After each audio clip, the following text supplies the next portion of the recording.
میں یہ کہوں گا کہ گورنر پنجاب، وفاقی وزیر مذہبی امور، وفاقی وزیر داخلہ، وزیر قانون پنجاب نے تحریک لبیک پاکستان کے ساتھ تحریری معاہدہ کیا، ان کے اسیروں کی رہائی کے لیے وعدہ کیا، لیکن مجھے ٹیلی فون آ رہے ہیں کہ اسیران تحریک ناموس مصطفیٰ صلی اللہ علیہ وآلہ وسلم پر جیلوں میں اذیتیں ان کو پہنچائی جا رہی ہیں، اور ان کے سربراہ حافظ سعد حسین رضوی کو قید تنہائی میں رکھا گیا ہے۔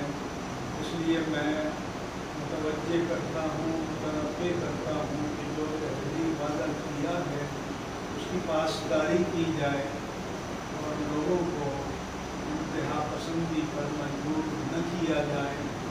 ہمارے ملک میں یہ جو کلچر پروموٹ کیا گیا ہے کہ جب تک کوئی میدان میں آ کر نظام کو مفلوج نہ کرے، اس کی بات کتنی ہی جسٹیفائی، کتنی ہی منصفانہ، کتنی ہی جینون اور کتنی ہی حق پر مبنی کیوں نہ ہو، اس نظام میں اس کو کوئی شنوائی نہیں ہے۔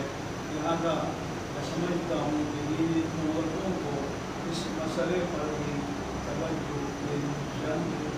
آپ کو شکریہ۔